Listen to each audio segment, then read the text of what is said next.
Suspension की stability क्या होती है, कैसे मेंटेन की जा सकती है।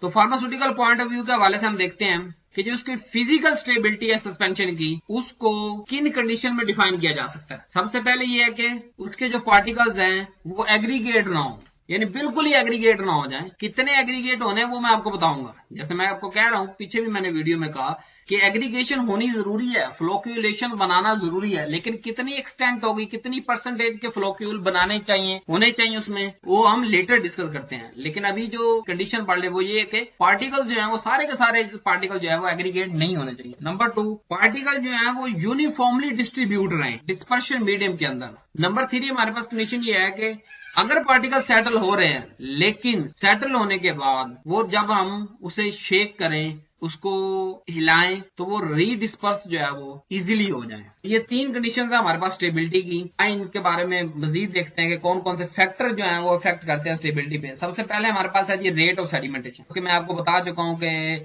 किस रफ्तार या किस स्पीड से जो है वो पार्टिकल डिस्पर्स फेज के वो सेटल हो रहे हैं, उसे सेडिमेंटेशन रेट कहते हैं। दूसरा हमारे पास फैक्टर है जी सेडिमेंटेशन वॉल्यूम। तीसरा हमारे पास है जी physical feature of disperse phase of suspension. चौथा हम पढ़ेंगे फीचर ऑफ डिस्पर्शन मीडियम क्या क्या होते हैं। और नेक्स्ट पढ़ेंगे हम addition of flocculating agent, add करना चाहिए नहीं करना चाहिए। नेक्स्ट हम पढ़ेंगे कि रिकॉन्स्टिट्यूशन जो होता है सस्पेंशन का, उसकी स्टेबिलिटी पर क्या इफेक्ट है। पहले आए जी हम स्टार्ट करते हैं पहले फैक्टर से, rate of sedimentation. Rate of sedimentation को किस तरह कैलकुलेट किया जा सकता है, ये स्टेक लॉ या rate of sedimentation of particle को हम स्टेक लॉ से जो है वो कैलकुलेट करते हैं। इसकी इक्वेशन है R equal to D2 into D1 minus D2 into close G over 18n। इसमें हमारे पास जो है R क्या रेट ऑफ सेडिमेंटेशन है, D जो बिग D है हमारे पास, कैपिटल D है, ये हमारे पास पार्टिकल का डायमीटर है। D1 है हमारे पास वो डेंसिटी है डिस्पर्स फेज की। D2 हमारे पास जो है वो डेंसिटी है डिस्पर्शन मीडियम की। D हमारे पास एक्सेलरेशन है ड्यू टू ग्रेविटी, और हमारे पास है विस्कोसिटी ऑफ डिस्पर्शन। अब इस इक्वेशन से हम किस तरह रेट ऑफ सेडिमेंटेशन को कैलकुलेट कर सकते हैं या कंट्रोल कर सकते हैं। तो डी पहले डायमीटर के बारे में बात करते हैं। ये रेट ऑफ सेडिमेंटेशन के डायरेक्टली प्रोपोर्शन है, यानी कि अगर पार्टिकल का साइज जितना बड़ा होता जाएगा उतना उसका रेट ऑफ सेडिमेंटेशन जो है वो फास्ट होता जाएगा। इसीलिए मैंने आपको पढ़ाया कि फ्लोकुलेशन के अंदर, फ्लोकुलेटेड सस्पेंशन के अंदर रेट ऑफ जो है वो सेडिमेंटेशन हाई होता है, क्योंकि उसके अंदर पार्टिकल साइज बड़ा हो चुका होता है। किस तरह, नेटवर्क की शक्ल में जो है वो क्या कहते हैं, अगर हमारे पास डायमीटर पार्टिकल का कम होता जाएगा तो रेट ऑफ सेडिमेंटेशन जो है वो कम होती जाएगी। D1 जो है हमारे पास क्या है जी, डेंसिटी है डिस्पर्स फेज। अगर डिस्पर्स फेज की हमारे पास डेंसिटी ज्यादा होगी डिस्पर्शन मीडियम से, तो क्या होगा, वो सारे का सारा पेंदे में जो है वो बैठ जाएगी फेज, डिस्पर्स फेज। अगर उसकी डेंसिटी कम होगी डिस्पर्शन मीडियम से डिस्पर्स फेज की, तो क्या होगा, डिस्पर्स फेज ऊपर तैरना शुरू कर देगी, उसके अंदर डिस्ट्रीब्यूट नहीं होगी। तो ऐसा व्हीकल चूज करना है जिसमें डिस्पर्स फेज और डिस्पर्शन मीडियम की जो है वो डेंसिटी मैच करनी चाहिए या नियर टू इक्वल होनी चाहिए। अब D2 के अंदर भी डिस्पर्शन मीडियम के अंदर हम देख लेते, अगर डिस्पर्शन मीडियम की डेंसिटी जो है वो डिस्पर्स फेज से ज्यादा होगी तो पार्टिकल हमारे पास ऊपर फ्लोट करना शुरू कर देंगे जो डिस्पर्स फेज होंगे। और अगर डिस्पर्शन मीडियम की डेंसिटी कम होगी तो क्या करेगा, वो सारे के सारे पार्टिकल बॉटम में सेटल डाउन हो जाएंगे। जी हमारे पास जो है वो ग्रेविटेशन पुल है, यानी कि जो ग्रेविटी हर पार्टिकल के ऊपर लग रही है उसको नीचे आने के लिए। नेक्स्ट हमारे पास है जी विस्कोसिटी। विस्कोसिटी का बड़ा इफेक्ट है, ये inversely proportional rate of sedimentation के। जैसे जैसे विस्कोसिटी बढ़ती चली जाएगी वैसे वैसे हमारे पास रेट ऑफ सेडिमेंटेशन जो है वो कम होता जाएगा, क्योंकि बहुत ज्यादा विस्कस होने की वजह से पार्टिकल उसके अंदर मूव नहीं कर सकेंगे। कम विस्कस होगा तो उसके अंदर इजीली रेट ऑफ सेडिमेंटेशन ज्यादा हो जाएगी। तो इन सब फैक्टर्स को पढ़ने का मकसद ये है कि इन सब फैक्टर्स को हम वन बाय वन जो है कैलकुलेट करते हैं, कंट्रोल करते हैं, ताकि ओवरऑल जो है वो रेट ऑफ सेडिमेंटेशन हमारे पास जो है वो कंट्रोल्ड हो और रिक्वायर्ड के मुताबिक हो। इसके लिमिटेशन देख लेते हैं जी स्टेक्स लॉ की। सबसे पहली लिमिटेशन ये है कि ये जो लॉ है ये सिर्फ हमारे पास डिल्यूट सस्पेंशन पे फॉलो करता है। ऐसा डिल्यूट सस्पेंशन जिसके अंदर जो पार्टिकल है वो स्फीरिकल शेप में हो। तो अगर हमारे पास कंसंट्रेटेड आ जाए सस्पेंशन तो वहां पे क्या होगा, इसकी डेविएशन थोड़ी सी हमें मिलेगी, या जरूरी नहीं हमारे पास सारे पार्टिकल जो है वो स्फीरिकल ही हो। और तीसरी कंडीशन ये है कि हमारे पास प्री सेटलिंग होनी चाहिए, पार्टिकल के अंदर कोई जो है वो इंटरेक्शन नहीं होना चाहिए। लेकिन प्रैक्टिकल के अंदर हमारे पास क्या होता है कि आमतौर पर हमारे पास जो सस्पेंशन सस्पेंशन है वो कंसंट्रेटेड होता है और जो पार्टिकल है वो स्फीरिकल फॉर्म में नहीं होते और इंटरफेरेंस भी कर रहे होते हैं पार्टिकल आपस में, यानी हिंडर सेटलिंग हो रही होती है। तो इस तरह कुछ ना कुछ डेविएशन इससे हमें मिलती है प्रैक्टिकल फॉर्म में, लेकिन फिर भी हम इसको इस्तेमाल करते हुए अपनी फॉर्मुलेशन को बहुत अच्छा जो है बना सकते हैं। और एक और जो है वो पॉइंट है लिमिटेशन का, वो कि स्टोक्स लॉ के मुताबिक जो है वो सिस्टम के अंदर डिस्टर्बेंस नहीं होनी चाहिए, यानी आप बार बार उसे जो है वो इधर उधर मूव ना कर रहे हो जब अगर आपने कैलकुलेट करने हैं कोई भी फैक्टर्स। नेक्स्ट चलते हैं जी। दूसरा पॉइंट था हमारे पास जो फैक्टर इफेक्ट कर रहा है स्टेबिलिटी और सस्पेंशन पे, वो है जी सेडिमेंटेशन वॉल्यूम एफ, या इसे हाइट एच भी कह देते हैं। फॉर फ्लोकुलेटेड सस्पेंशन हम पढ़ रहे हैं, तो वॉल्यूम क्या होता है हमारे पास, ये एक रेशियो है। जब पार्टिकल सेटल होंगे ना, उससे पहले का वॉल्यूम और उसके जब सेटल हो जाएंगे उसके बाद का वॉल्यूम, दो हमारे पास वॉल्यूम आएंगे। तो जो बाद में आएगा उसको हम डिवाइड कर देंगे जो ओरिजिनल था, तो जो आंसर आएगा वो हमारे पास एफ होगा, उसे सेडिमेंटेशन वॉल्यूम कहेंगे। F is equal to V u over V nought. V u हमारे पास जो है वो फाइनल या अल्टीमेट वॉल्यूम है सेडिमेंट, और वी नॉट जो है हमारे पास वो ओरिजिनल वॉल्यूम है बिफोर सेटलिंग। अब एफ की वैल्यू जो है वो या तो 1 से कम होती है या 1 से ज्यादा होती है। 1 के बराबर होने का मतलब ये है कि वो आइडियल कंडीशन है, वो हम अचीव नहीं कर सकते कि जो है वो अल्टीमेट वॉल्यूम या ओरिजिनल के बराबर हो और सेडिमेंटेशन भी हो रही हो। लेकिन आमतौर पर मैंने जैसे बताया कि ये लेस होगी या ज्यादा होगी। अगर एफ लेस देन है 1 के, तो उसका मतलब ये है कि जो अल्टीमेट वॉल्यूम है, फाइनल वॉल्यूम है, वो भी लेस है ओरिजिनल वॉल्यूम से। ये आमतौर पर हो रहा होता है। इसका मतलब क्या है कि जो सिस्टम हमारे पास है फ्लोकुलेटेड का, वो इक्विलिब्रियम में है, उसके अंदर जो है वो show no clear supernatant in the standing. जब हम उसे रखेंगे तो वो ये नहीं कि उसका सुपरनेट बहुत ऊपर क्लियर हमें नजर आ रहा होगा। तो नेक्स्ट हमारे पास दूसरी कंडीशन ये होती है कि एफ जो है वो 1 से ज्यादा हो, इसका मतलब फॉलन वॉल्यूम जो है वो ओरिजिनल से ज्यादा हो गया। इसका क्या मतलब है, इसका मतलब ये है कि जो नेटवर्क है फ्लोक्यूल का वो बन गया, लूज नेटवर्क है और फ्लफी सेडिमेंट है, जिसकी वजह से क्या है कि जो फाइनल वॉल्यूम है वो क्या है इंक्रीज हो गया। आइए देख लेते हैं ड्रामेटिक फॉर्म के अंदर। पहले हमारे पास है जी f इज इक्वल टू 0.5 के हमारे पास लेट्स सपोज अगर 100 ml था वॉल्यूम, तो सेडिमेंटेशन के बाद क्या होगा 50 ml होगा। नंबर 2 जो है डायग्राम हमारे पास, उसमें f हमारे पास इक्वल टू 1 है। एग्जांपल, इसका मतलब क्या है कि 100 ml था सेडिमेंटेशन से पहले भी और सेडिमेंटेशन के बाद भी, और अगर हमारे पास ये 1.5 हो जाए यानी ग्रेटर देन 1 हो जाए, तो उसका क्या मतलब है कि वो 100 से 150 हो गया। तो नेक्स्ट चलते हैं जी। नेक्स्ट हमारे पास जो फैक्टर है वो फिजिकल फीचर है डिस्पर्स फेज के, कौन कौन से जो फिजिकल फीचर है डिस्पर्स फेज के जो हमारे पास रिक्वायर्ड होते हैं। नंबर 1 पार्टिकल साइज और नंबर 2 शेप ऑफ पार्टिकल। ये दोनों जो है बड़े अहम होते हैं इसके फीचर। आइए इन्हें देखते हैं 1 बाय 1। पार्टिकल साइज जो है, जैसे मैंने आपको कहा कि 1 to 50 माइक्रोमीटर डायमीटर में होना चाहिए अगर गुड सस्पेंशन बनाना है हमें। और ये पार्टिकल बहुत ज्यादा फाइन भी नहीं होने चाहिए क्योंकि हार्ड केक बन जाएगा,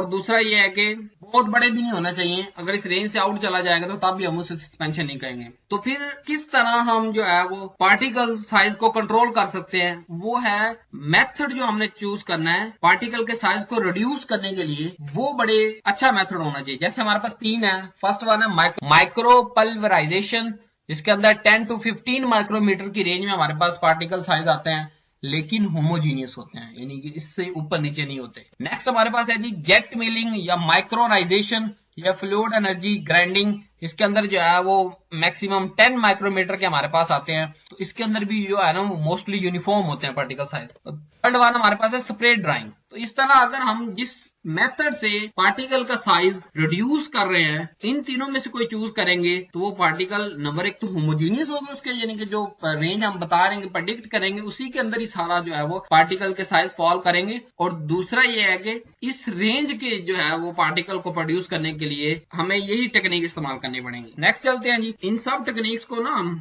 इंडस्ट्रियल फार्मेसी के अंदर इंशाल्लाह फाइनल प्रॉफ की जो इंडस्ट्रियल फार्मेसी है उनमें ये सारे जो है 1 बाय 1 इसको हम सारे प्रोसेस को जो है वो पढ़ेंगे वहां पे जाके डिटेल से। नेक्स्ट दूसरा फैक्टर देख लेते हैं जी, फिजिकल फीचर कौन सा है डिस्पर्स फेज का, शेप ऑफ पार्टिकल। जैसे मैंने कहा ना कि स्फीरिकल शेप के होने चाहिए आइडली, और दूसरा ये है कि जो शेप होती है ना पार्टिकल की, ये भी इन्फ्लुएंस कर रही होती है सेटलिंग पर। एग्जांपल देता हूं, अगर हमारे पास सिमेट्रिकल बैरल शेप के पार्टिकल होंगे कैल्शियम कार्बोनेट के, तो वो ज्यादा स्टेबल उसके अंदर जो है वो सस्पेंशन बनेगा एज कंपेयर टू अगर एसिमेट्रिकल नेडल शेप पार्टिकल हो कैल्शियम कार्बोनेट के। तो इस तरह क्या है कि इनकी जो शेप है वो भी बड़ी इफेक्ट कर रही होती है। तो जब हम फॉर्मुलेशन डिजाइन कर रहे होते हैं ना, तब हम इसकी शेप को भी डिफाइन कर लेते हैं और इसको साइज को भी डिफाइन कर लेते हैं, ताकि हमारे पास गुड सस्पेंशन जो है वो बन सके। नेक्स्ट पॉइंट देखते हैं जी, अब हम फीचर देखते हैं डिस्पर्शन मीडियम के कौन कौन से फीचर हैं। डिस्पर्शन मीडियम के हवाले से ऐसा होना चाहिए इसके अंदर जो है डिस्पर्स फेज जो है वो रैपिडली सेटल ना हो। अगर बहुत ज्यादा रैपिडली सेटल होगी डिस्पर्स फेज, होगा क्या, बहुत जल्दी सेटल कर जाएगी, तो जो डोज मेजरमेंट है ना उसमें बहुत ज्यादा प्रॉब्लम आएंगे। और दूसरा हमारे पास ये है कि प्रोड्यूस टू अनसाइटली या सुपरनेटल लेयर। इन दोनों प्रॉब्लम को हल करने के लिए या अवॉइड करने के लिए हमारे पास क्या होता है कि हम डिस्पर्शन मीडियम जो है वो को विस्कस होना चाहिए। कितना होना चाहिए विस्कस? इतना ज्यादा नहीं होना चाहिए कि उसके अंदर सेटल ही ना करें, या सेटल ना कर रहे होंगे, और दूसरी तरफ क्या होगा कि उसको इंटेक करना मुश्किल हो जाएगा। और ना इतनी कम विस्कोसिटी होनी चाहिए कि रैपिडली सेटल हो जाए। तो मीडियम विस्कोसिटी हमारे पास, ऐसे डिस्पर्शन मीडियम को हम चूज करेंगे जिनकी मीडियम विस्कोसिटी हो। दूसरा हमारे पास यह है कि इसके अंदर हम सस्पेंडिंग एजेंट ऐड करेंगे ताकि वो डिस्पर्स फेज को जो है वो डिस्ट्रीब्यूट रखे, अंदर डिस्पर्स रखे, ना कि उसे सेटल होने दे। तो सस्पेंडिंग एजेंट कैसा होना चाहिए? ये नंबर 1 इनर्ट होना चाहिए, नॉन टॉक्सिक होना चाहिए और किसी और के साथ इसकी इंटरेक्शन नहीं होनी चाहिए। एग्जाम्पल हम देखते हैं, हमारे पास बेंटोनाइट है, हमारे पास एग्जाम्पल सस्पेंडिंग एजेंट की कार्बोक्सी मिथाइल सेलुलोज है, माइक्रोक्रिस्टलाइन सेलुलोज और ज़ैंथिन गम है। अब जो सॉलिड कंटेंट है उसकी बुनियाद पे जो है ना डिस्पर्शन मीडियम जो है वो चेंज होता जा रहा होता है कि हमने किस तरह का जो है वो डिस्पर्शन मीडियम लेना है। नंबर 1 उसकी डोज कितनी एडमिनिस्टर होनी है, इस पे डिपेंड करता है कि कौन सा हमने डिस्पर्शन मीडियम लेना है। नंबर 2 टोटल वॉल्यूम हमें कितना डिजायर है। नंबर 3 जो डिस्पर्शन मीडियम चूज कर रहे हैं उसकी एबिलिटी कितनी है, किस चीज की एबिलिटी कि उसने जो ड्रग की कंसंट्रेशन को भी सपोर्ट करना है, प्लस जो है उसकी विस्कोसिटी और फ्लो के जो है हमारे पास डिजायर फीचर वो भी आने चाहिए उसके अंदर। यूजुअली हमारे पास जो है हम डिस्पर्शन मीडियम की वॉल्यूम किस तरह करते हैं कि टोटल हमारे पास जितना भी जो है वो डिस्पर्शन मीडियम इस तरह भी चूज किया जा सकता है, जैसे कि हमारे पास एक क्राइटेरिया है कि हम आमतौर पे जो डोज एडमिनिस्टर करवा रहे होते हैं वो 5 ml होती है, तो रिक्वायर्ड जो कंसंट्रेशन है फॉर एग्जांपल 125 मिलीग्राम है,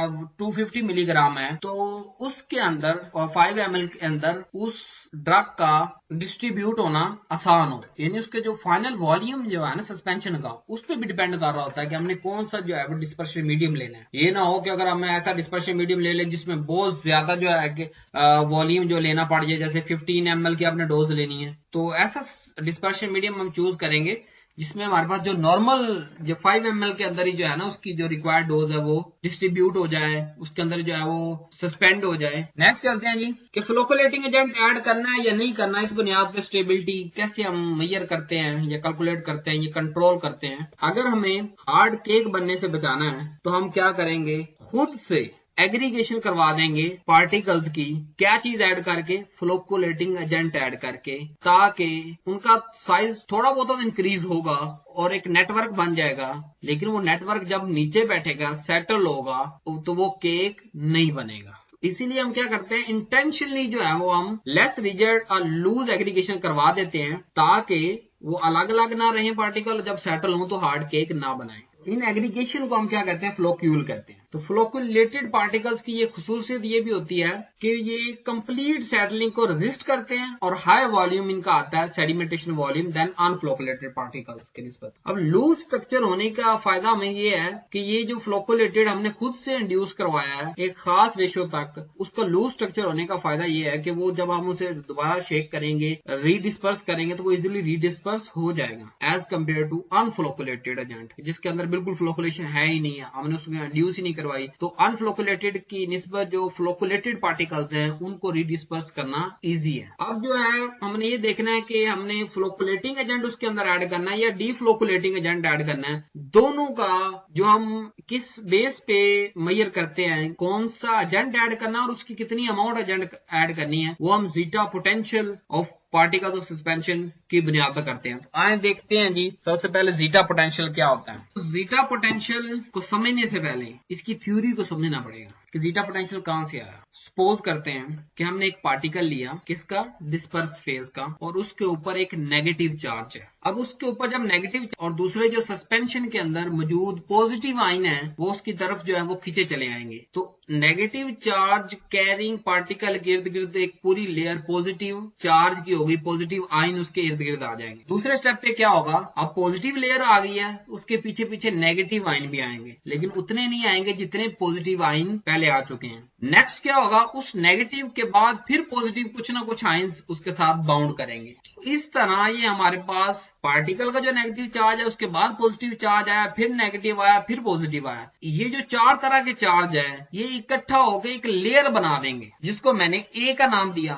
और ये लाइन जो है ये प्लेन कराएगी, ए प्लेन। अब इस लेयर का नाम क्या है, ये स्टर्न लेयर। स्टर्न लेयर का मतलब ये है कि एक रिजिड लेयर होगी। पार्टिकल दाएं जाएगा तो ये लेयर उसके साथ ही जाएगी, पार्टिकल बाएं जाएगा तो ये उसके साथ ही जाएगी ये लेयर, यानी ये लेयर इसके ऊपर आप समझे चिपक गई है, ये टाइटली बाउंडेड है। अब मैंने तो एक साइड पे सिर्फ पार्टिकल का शो किया ना, ये चार्ज पूरे पे ही होता है, यानी जैसे मैंने अंदर नेगेटिव शो किया हुआ ना कि पूरे पे नेगेटिव चार्ज है तो उस पे फिर पूरी एक लेयर जो है पॉजिटिव की आएगी, फिर एक पूरी लेयर नेगेटिव की, फिर एक पूरी जो है वो पॉजिटिव की। तो ये पार्टिकल्स के चारों तरफ जो है ये एक लेयर होगी, टाइटली बाउंडेड लेयर होगी, जिसे हम स्टर्न लेयर कहेंगे कि ये ऐसी लेयर होगी जो इसके साथ मूव करेगी। तो ये हमारे पास एक लेयर बन गई है। नेक्स्ट चलते हैं, अब होगा क्या, पॉजिटिव जो लास्ट हमारे पास पॉजिटिव चार्ज मौजूद है उसकी वजह से फिर कुछ ना कुछ नेगेटिव पार्टिकल्स इसके साथ जुड़ जाएंगे। नेगेटिव के बाद क्या होगा, फिर पॉजिटिव चार्ज आएगा और फिर कुछ ना कुछ नेगेटिव हमारे पास जुड़ेंगे और फिर कुछ ना कुछ पॉजिटिव होंगे। तो इस तरह ये 3 या 4 चार्जेस पे मुश्तमिल एक नई हमारे पास लेयर बन जाएगी जिसको हम शेयर लेयर कहेंगे, या जो बी प्लेन है इसे शेयर प्लेन कहेंगे, या स्लीपिंग प्लेन कहेंगे, या स्लीपिंग लेयर कहेंगे। इसे शेयर लेयर क्यों कहते हैं, स्लीपिंग लेयर क्यों कहते हैं, क्योंकि जब पार्टिकल दाएं या बाएं मूव करेगा तो ये स्टर्न लेयर की तरह उसके साथ मूव नहीं करेगी, बल्कि ये थोड़ी सी जो है रिस्क के दाएं, अगर पार्टिकल जा रहा है तो ये बाएं हो जाएगी, अगर बाएं जा रहा है तो दाएं हो जाएगी, थोड़ी सी दूर भी हो सकती है, फिर तो नजदीक आ सकती है। तो ये शेयर लेयर है, यानी बिल्कुल साथ में चिपकी हुई लेयर नहीं है उस पार्टिकल की, तो इसीलिए हमने इसको शेयर लेयर का जो है नाम दिया। अब इस शेयर लेयर के बाद होता है एक न्यू लेयर बनती है जिसे हम इलेक्ट्रो न्यूट्रल रीजन कहते हैं। क्यों इलेक्ट्रो न्यूट्रल रीजन कहते हैं, क्योंकि बाकी सारी आप रीजन देख लें, मैंने आपको बताया कि कुछ यानी पॉजिटिव नेगेटिव चार्ज कम ज्यादा हो सकते हैं, लेकिन इस लेयर के अंदर जितने पॉजिटिव हैं उतनी फिर आगे नेगेटिव की लेयर है, फिर उतने पॉजिटिव की लेयर है, फिर उतने नेगेटिव की लेयर है। तो ये हमारे पास क्या हो गया, ये सॉल्यूशन के अंदर लेयर मौजूद होती है इस पार्टिकल के इर्द गिर्द, लेकिन इसका चार्ज 0 होता है, यानी कि नेट चार्ज जो है वो 0 है, इसलिए इसे इलेक्ट्रो न्यूट्रल रीजन कहते हैं कि इसमें कोई यानी चार्ज नहीं है, सारे न्यूट्रल हो चुके हैं। तो यहाँ हमारे पास 2 लेयर बन चुकी हैं, एक हमारे पास स्टर्न लेयर है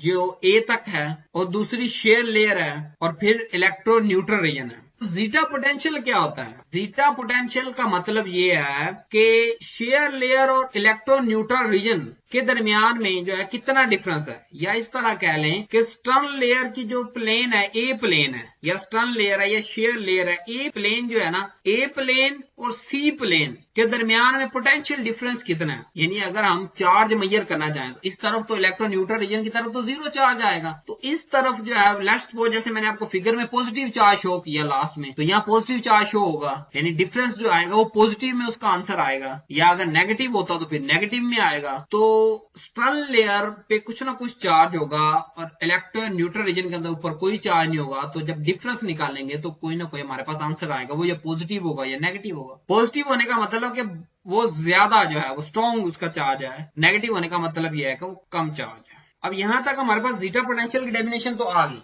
हमने डबल लेयर आपको मैंने बना के सिखा दी, बता दी कि कैसे बनती है। तो अब जीटा पोटेंशियल का सस्पेंशन में यूज क्या है, किस तरह हम जो है वो एडिशन ऑफ फ्लोकुलेटिंग एजेंट के पॉइंट में हम इसको पढ़ रहे हैं, वो इसलिए पढ़ रहे हैं कि हम चाहते हैं कि हमारे पार्टिकल सारे के सारे एग्रीगेट ना हो, डू नॉट एग्रीगेट। हमने पहली कंडीशन यही पढ़ी गुड सस्पेंशन की। सस्पेंशन की कंडीशन में थोड़े बहुत जो हमने खुद करवाने हैं वो तो करवाने ही करवाने हैं, लेकिन मोस्ट ऑफ जो है हमारे पास पार्टिकल जो है वो ज्वाइन हो गए, एक बड़ा लार्ज साइज पार्टिकल ना बना ले। इसके लिए क्या होगा, अट्रैक्शन और रिपल्शन फोर्सेस का कॉन्सेप्ट हमें समझना होगा। अगर जीटा पोटेंशियल ज्यादा है इस पार्टिकल पर, तो इसका मतलब ये है कि ये दूसरे पार्टिकल को दूर से ही रिपेल कर देगा, तो एग्रीगेशन नहीं होगी। अगर इस पर जीटा पोटेंशियल कम है, उसका मतलब ये है कि ये बहुत नजदीक आकर उसको रिपेल करेगा।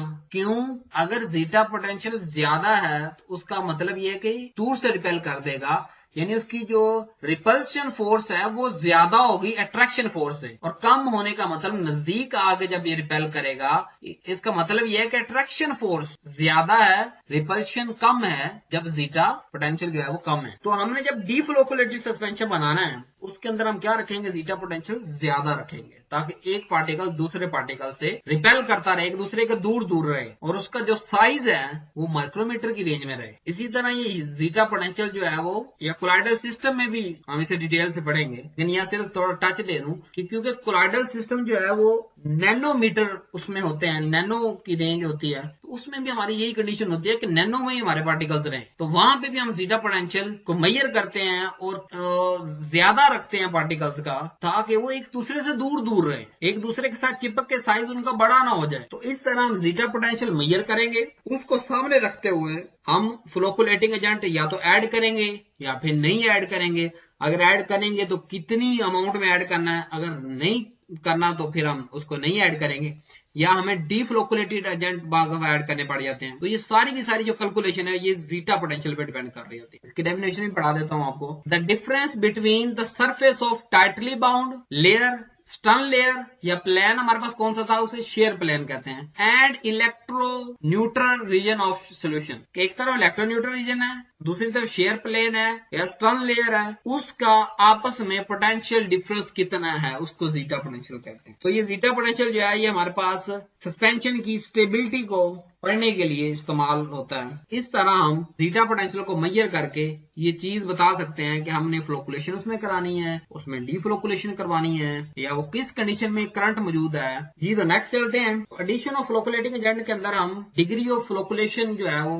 बीटा, जिसका साइन है, इसे भी पढ़ते हैं। इसकी डेफिनेशन ये है कि सेडिमेंटेशन वॉल्यूम या फ्लोकुलेटरी सस्पेंशन का टू द जो सेडिमेंटेशन वॉल्यूम है डीफ्लोकुलेटरी सस्पेंशन का, उन दोनों की रेशो ले लेंगे। दोनों सेडिमेंटेशन की जो रेशो होगी वो हमें क्या बताएगी, डिग्री ऑफ फ्लोकुलेशन बताएगी कि इसके अंदर कितनी हद तक जो है फ्लोकुलेशन होनी है, ज्यादा होनी है या कम होनी है। मिनिमम वैल्यू होती है फ्लोकुलेशन की वो 1 होती है। कब? जब फ्लोकुलेटरी सस्पेंशन जो है वो सेडिमेंटेशन वॉल्यूम ऑफ डीफ्लोकुलेटरी सस्पेंशन के इक्वल आ जाएगा, तो उसकी वैल्यू जो है वो 1 आ जाएगी हमारे पास। मिनिमम वैल्यू इसकी 1 हो सकती है हमारे पास। अब फ्लोकुलेटिंग एजेंट्स को देख लेते हैं कि कौन कौन से फ्लोकुलेटिंग एजेंट हम ऐड करते हैं। सबसे पहले इलेक्ट्रोलाइट है, दूसरा हमारे पास पीएच भी एज ए फ्लोकुलेटिंग एजेंट है हमारे पास, जब इसको एडजस्ट करते हैं तो एक्ट करती है।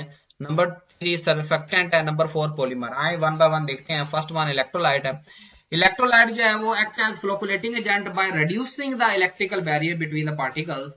यह क्या करती है कि पार्टिकल्स के दौरान जो इलेक्ट्रिकल बैरियर है उसे कम करती है। इसको हम कैसे वेरीफाई कर सकते हैं कि उनके अंदर जीटा पोटेंशियल की वैल्यू कम होती चली जाएगी। जब जीटा पोटेंशियल कम होती जाएगी तो पार्टिकल क्या होंगे, ज्यादा नजदीक आकर रिपेल होंगे। तो बाद ऐसे होंगे जब ज्यादा नजदीक आएंगे तो वो जो है वो अटैच हो जाएंगे। तो इस तरह क्या होगा कि इलेक्ट्रोलाइट्स ऐड करने से उनका जीटा पोटेंशियल कम हुआ। जीटा पोटेंशियल क्यों कम हुआ? क्योंकि उनके जो इलेक्ट्रिकल बैरियर्स हैं पार्टिकल्स के बाहर, जो हमने स्टर्न लेयर दूसरी लेयर पढ़ी, और उसमें यानी कम होने की वजह से वो क्या होगा कि वो दूसरे के साथ जो है वो कंबाइन हो जाएंगे और एक लूज अरेंजमेंट स्ट्रक्चर बना लेंगे, जिसे हम फ्लोक्यूल कहते हैं। एग्जांपल हमारे पास ये है कि बिस्मुथ सब नाइट्रेट सस्पेंशन के अंदर हम mono basic potassium phosphate add करते हैं। क्या होता है कि जीटा पोटेंशियल कम हो जाता है और फ्लोकुलेशन हमारे पास इसमें हो जाती है, और जो सस्पेंशन है वो हमारे पास डीफ्लोकुलेटरी से फ्लोकुलेटेड स्टेज में चला जाता है। दूसरी हमारे पास है जी बाय चेंजिंग द पीएच। अगर हम पीएच चेंज करेंगे तो इससे क्या होगा, ऐसी पीएच हमें सस्पेंशन में मेंटेन करनी है जहां पे वो ड्रग जो है वो मिनिमम उसकी सोलबिलिटी हो। तो जब मिनिमम सोलबिलिटी होगी व्हीकल के साथ तो उसका इंटरेक्शन नहीं है, तो वो पार्टिकल्स अपने साथ इंटरेक्शन बनाना शुरू कर देंगे और वो फ्लोक्यूल्स बनना शुरू हो जाएगा। दूसरा हमारे पास है जी by addition the surfactant. Surfactant can also be used as flocculating agent. इनकी वजह से भी जो है ना वो जीटा पोटेंशियल जो है उस पर इफेक्ट होता है और अल्टीमेट जो है फ्लोक्यूल्स बनते हैं। नेक्स्ट हमारे पास है पॉलीमर। अब पॉलीमर होता क्या है, सबसे पहले उस long chain high molecular weight compound है जिसके अंदर एक्टिव ग्रुप जो है वो मुख्तलिफ स्पेसिस जो है वो अलोंग द लेंथ जो है वो उस पर मौजूद होते हैं। अब होता क्या है, पॉलीमर जो पॉलीमर का चेन पार्ट है वो एड्सॉर्ब हो जाता है पार्टिकल की सरफेस पे, जहां वो सारा हमने जीटा पोटेंशियल पढ़ा के चार्जेस डिफरेंट चार्जेस आ रहे हैं, तो जब ये वहां जाके एड्सॉर्ब हो जाएगा पार्टिकल सरफेस पे तो चार्ज में अल्टीमेट जो चेंजिंग आएगी, अगर बहुत ज्यादा जीटा पोटेंशियल है तो वो कम हो जाएगा, चार्ज रिपल्शन जो है वो कम हो जाएगी, अट्रैक्शन ज्यादा हो जाएगी, जिसकी वजह से पार्टिकल आपस में जो है वो ज्वाइन होना शुरू कर देंगे और अल्टीमेट उन पार्टिकल्स जब ज्वाइनिंग करेंगे उसे हम फ्लोक्यूल्स कहते हैं। तो पॉलीमर भी as a flocculating agent act करता है। लास्ट रीजन हमारे पास हम देखते हैं जी क्या फैक्टर है, रिकॉन्स्टिट्यूशन ऑफ सस्पेंशन।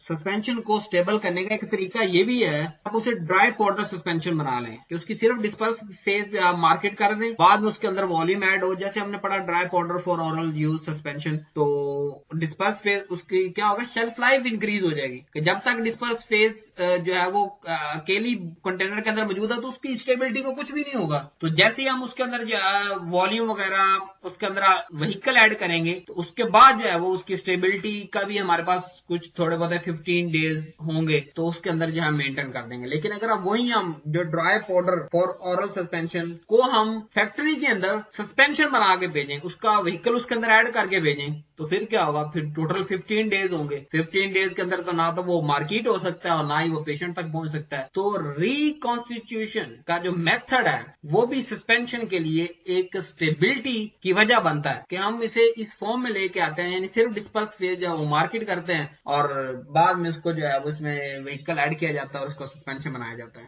नेक्स्ट चलते हैं जी, यानी इंस्टेबिलिटी को देखते हैं। अगर इंस्टेबिलिटी आएगी हमारी प्रोडक्ट में तो क्या होगा, जो डिस्ट्रीब्यूशन होगी डिस्पर्स फेज की वो जो रिक्वायर्ड नहीं होगी बल्कि उसमें कुछ ना कुछ चेंज होगा। पहला मसला क्या आ सकता है, सेडिमेंटेशन में इशू। हमने डिटेल से पढ़ चुके हैं कि सेडिमेंटेशन रेट हमें क्या रखना है, किन किन फैक्टर्स पे डिपेंड करता है, तो उसको कंट्रोल करना है। पहला प्रॉब्लम ये है। दूसरा केकिंग को कि केक नहीं बनना चाहिए, ये पार्टिकल साइज में हम पढ़ चुके हैं। नेक्स्ट उसकी फ्लोकुलेशन अगर करवानी है तो कितनी करवानी है, या प्रॉब्लम ये आ सकता है कि इरिवर्सिबल फ्लोकुलेशन हो जाए कि उसे दोबारा रीडिस्पर्स ना हो वो दोबारा, तो इस प्रॉब्लम को अवॉइड करना है। नेक्स्ट हमारे पास ये है कि पार्टिकल ग्रो हो जाते हैं बार दफा, डिसोल्यूशन और रिक्रिस्टलाइजेशन के दौरान जो है पार्टिकल ग्रो कर जाते हैं, तो ये भी नहीं होना चाहिए इसके अंदर। Adhesion of particle to the container wall के पार्टिकल जो है वो कंटेनर के साथ बिना चिपके, ये ना फिर कंसंट्रेशन कम हो जाएगी। और कम कैसे किया जाता है केकिंग को, सबके अंदर हम क्या करेंगे, general desire to avoid the aggregation of particle in suspension और इन लाइफ प्रिपरेशन, ताकि रीडिस्पर्सिबिलिटी ऑफ सस्पेंशन जो है वो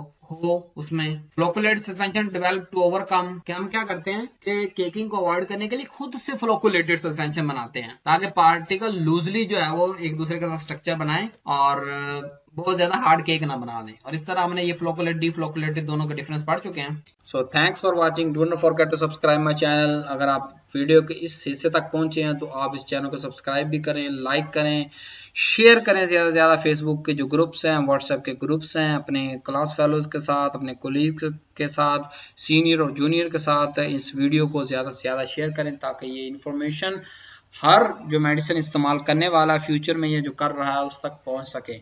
Thanks for watching. Allah Hafiz.